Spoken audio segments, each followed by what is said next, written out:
Hola, ¿qué tal? Hoy vamos a meternos con una idea que casi todos damos por sentada, que la política y la economía son como dos mundos aparte. Pero, ¿y si esta división en realidad fuera un invento bastante reciente? A ver, vamos a sumergirnos en esta historia para entenderlo mejor. Uno piensa, bueno, está el gobierno por un lado y las empresas por el otro, las leyes por aquí, los precios por allá. Pero, ¿esto fue siempre así? La respuesta corta es un no rotundo. Durante la mayor parte de la historia de la humanidad, esta distinción sencillamente no existía. Y claro, hoy en día, esta división nos parece lo más normal del mundo, ¿no? El Estado se encarga del orden, de las leyes, digamos que de la fuerza. Y el mercado, pues es ese otro lugar, la esfera privada, de la competencia, de los precios, de generar riqueza. Son como dos planetas que giran en órbitas distintas. Pero para entender cómo llegamos a este punto, tenemos que hacer un viaje en el tiempo. Bueno, para entender esto, tenemos que viajar al pasado. Empecemos por el principio, por una época donde esto de separar la economía y la política, era tan impensable como querer separar el agua del mar. Y esto, claro, nos lleva directo al feudalismo. Pensemos en esto un segundo. El señor feudal no era solo el dueño de la tierra, no, él era el juez, el legislador, el jefe militar, todo en una misma persona. Su poder político y su poder para explotar económicamente a los siervos eran exactamente la misma cosa. No había una esfera económica por un lado y una política por el otro. Todo pasaba junto en el mismo acto. Ahora, aquí viene lo interesante. Uno podría pensar que el Estado moderno, el absolutista, rompió con esto. Pero, según el historiador Perry Anderson, fue todo lo contrario. En realidad fue una reorganización. El poder que antes estaba disperso en muchos señores feudales se centralizó en un rey, pero el objetivo de fondo seguía siendo el mismo: mantener el dominio de la nobleza sobre el resto, solo que ahora a una escala mucho mayor, a escala nacional. Claro, como en casi todo en la historia, hay debate. ¿Por qué se acabó el feudalismo? Algunos historiadores, como Maurice Dobb, dicen que el sistema colapsó desde adentro, por la propia sobreexplotación. Otros, como Paul Sweezy, apuntan a factores de afuera: el crecimiento del comercio, las ciudades, que crearon un sistema alternativo. Pero ojo, aquí está el punto clave. No importa de qué lado estemos, ambos coinciden en que el nuevo Estado moderno fue una pieza central en toda esta transición.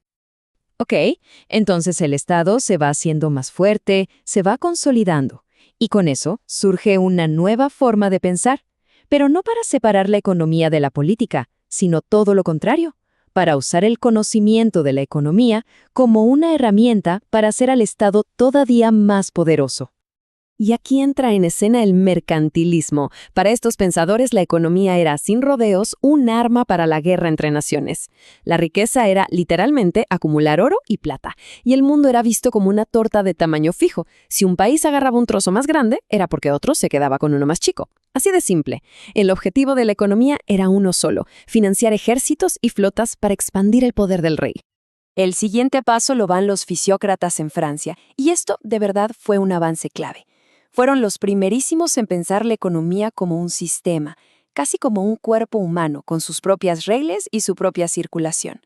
Analizaron cómo la riqueza, a la que llamaban el producto neto, fluía entre las distintas clases sociales.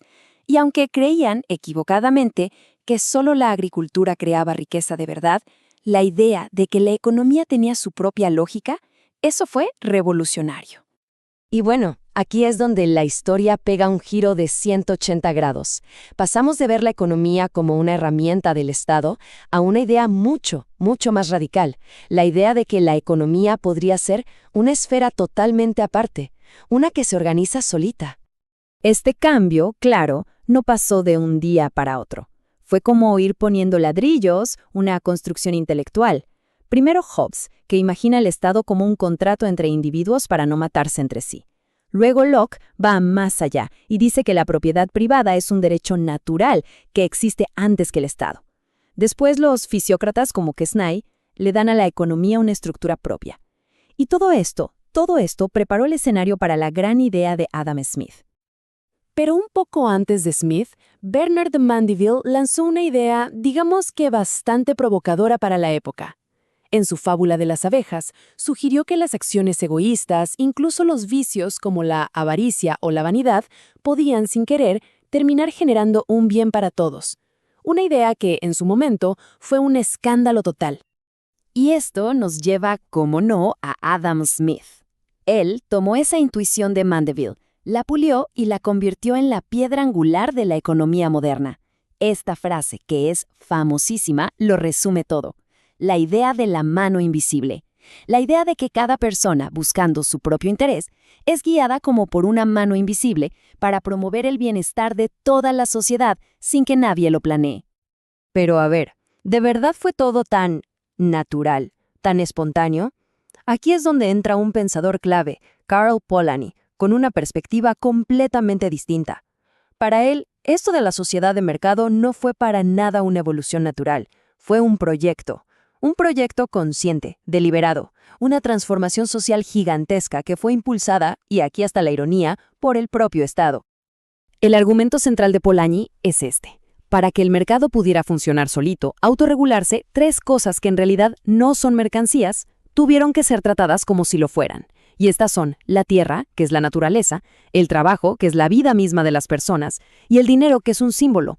Y esto no ocurrió por arte de magia. Requirió que el Estado interviniera a lo grande, por ejemplo, eliminando leyes que protegían a los pobres para así forzar a la gente a vender su trabajo en un mercado competitivo.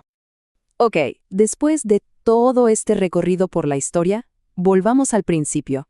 ¿Para qué nos sirve saber todo esto hoy? ¿Qué nos enseña sobre nuestro mundo? Pues la gran revelación, el punto central de todo esto, es que esa división que vemos como súper normal entre política y economía no es una ley de la naturaleza, no es eterna. Es en realidad el resultado de un proyecto histórico muy concreto que se consolidó en el siglo XIX.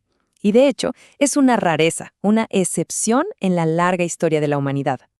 Como lo resume Polanyi, la idea misma de un mercado que se regula solo exigía esta separación artificial.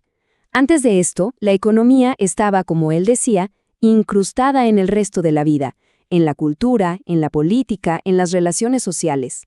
Fue la sociedad del siglo XIX la que la desincrustó, la aisló y la justificó con una motivación puramente de interés económico.